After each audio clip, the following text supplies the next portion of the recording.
I'll bring her a big Toblerone. I brought you a big Toblerone. You don't deserve this big Toblerone. You know, out of context, this one clip may seem like it makes no sense, but trust me, when you see this in context, it makes even less fucking sense. So in some crazy alternate universe, this one guy from some band decided he can make his own show about an anime world seen through the eyes of Jaden Smith, starring Jaden Smith, with big names like Jude Law, Susan Sarandon, Stephen Fry, and Steve Buscemi providing some supporting roles. Oh, wait, that was this universe. This is what happens when a group of millennial students, more lit than Snoop Dogg and 420, break into the Netflix offices and describe a random episode of anime to some Netflix executive. And the executive decides to make an anime based on that description alone. And the executive is Jaden Smith. Unbelievable. Now this is the part of the video where I'm supposed to tell you about Neo Yokio, but I don't get it. How did you know the Hellenists were gonna kill me? I had a dream that a Toblerone was in trouble and that Toblerone was you. Neo Yokio is a Netflix exclusive anime. Excuse me. Anime that showcases the life of Kaz, a walking, talking personification of Jaden Smith's Twitter account, starring Jaden Smith, featuring Jaden Smith's voice acting. I'm not obsessed with clothes.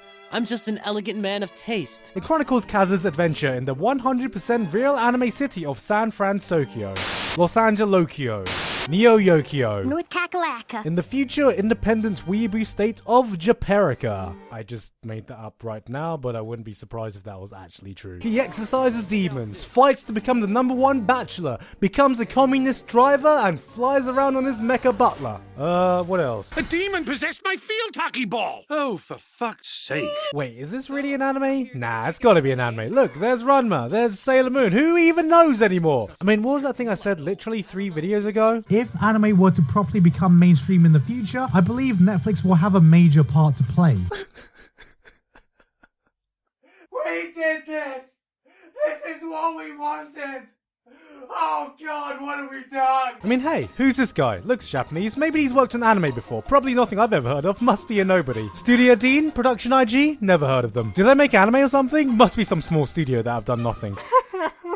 But to be fair, I think it was mostly animated by some Korean studio. I don't know, there's not much information about the production details of this, so you can just go ahead and take it down, our anime. Just take it down. We didn't want this. Just give us shelter, but take this down. Take this down! I had a full-on existential crisis trying to figure out exactly just how this thing exists. I mean, what is this show? What is it? You have a production with the voice talents of Jude Law, Susan Sarandon, Steve Buscemi, and Stephen Fry in something that may or may not be an anime, and this is the way they mark their introduction to the medium. What in the name of Shakespeare's ass is going on here? That's a very, very good question. First of all, let's look at these character designs. They look like they were ripped from some kid's middle school DeviantArt project. And the animation is not much better, looking like it came out of a mid-2000s anime, and I'm not sure if that's an insult to mid-2000s anime. Eureka 7 came out in mid-2000s, Fullmetal Alchemist came out in mid-2000s. Hell, I think even La Pina had smoother animation than... But, you know, it's not just about the aesthetics, which can be saved by equally good writing and plot. Oh, Archangelo, what do you live here? I wish I lived here. Me too. The writing boils down to this.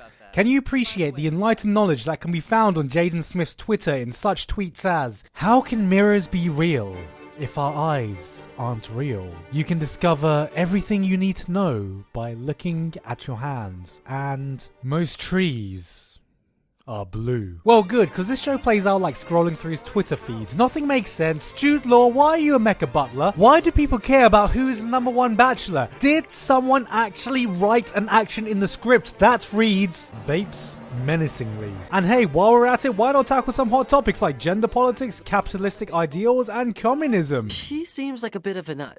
Have some sympathy, sir. She's from the Soviet Union. It is a social phenomenon in Japan that has isolated up to 1 million young people. It's known as hikikomori. I'm hikikomori now. No, I gotta say though, it's really good to see Western creators also tackling real social issues that are prevalent abroad. Hikikomori? Hikikomori. Full hikikomori? Hikikomori to the max. Hikikomori. Hikikomori. Hikikomori! And I mean, the first step is always just using that word enough times, so one day they'll hopefully figure out what it means. This is not even mentioning the most gaudy, in-your-face product placements that are just insulting for anyone watching it.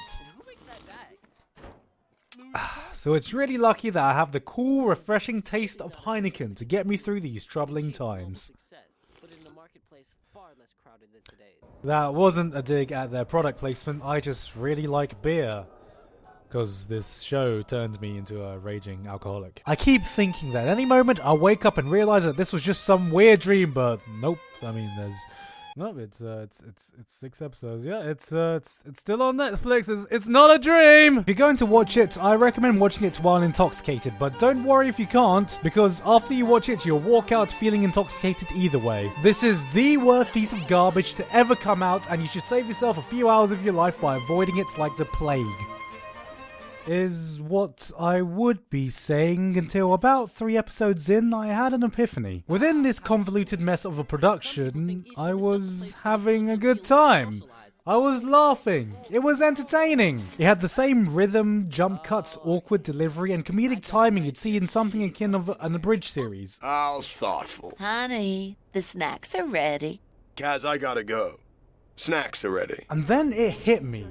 This is comedy genius. This is the final form of anime. It is an abridged series for an anime that only exists in Jaden Smith's mind. Forget what I said about the Netflix executives. It's Urza Koenig waking up one day and thinking to himself, you know what? I feel like making the most expensive meme that's ever been made. It's so absurdly over the top with perfect material that it's just rife with the best and worst of meme culture today. All it's missing is someone dabbing with a fidget spinner and a fedora and it will be complete. Wait, hold on a second.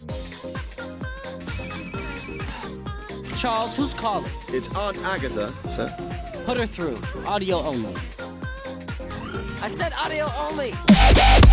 This isn't just bad animation. The animation complements the amateur comedic tone in the opposite way that Nichijou uses its animation for its absurd comedy. It's not bad animation at all.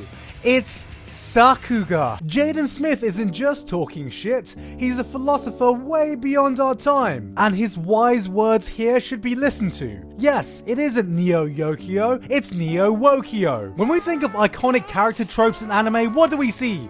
Tsunderes, yanderes, kuderes. But move out the way, boys, because now is the era of Toblerone deres. You don't deserve this, Dere. You don't deserve it! Yes, this is the hottest new waifu of the season. Forget Ram, forget fucking Megamin. How can they even hope to stand up to the chewy, milky, triangular sweetness of a Toblerone bar? Now, I don't want to see just plain old chocolate bars anymore. Posters, figurines, fucking edible dakimakuras. Come on, Jay, let's get on that shit. Overall, I give Neo Yokio 9 dabs out of 10. Right up there with Ghost Stories, but just shy of the absolute masterpieces like the Bible Black Dub and the magnum opus of them all, Ghazi's Wing. Damn you must take a Runo Mikoto! And I unironically hope that there will be a sequel with Shia LaBeouf in it.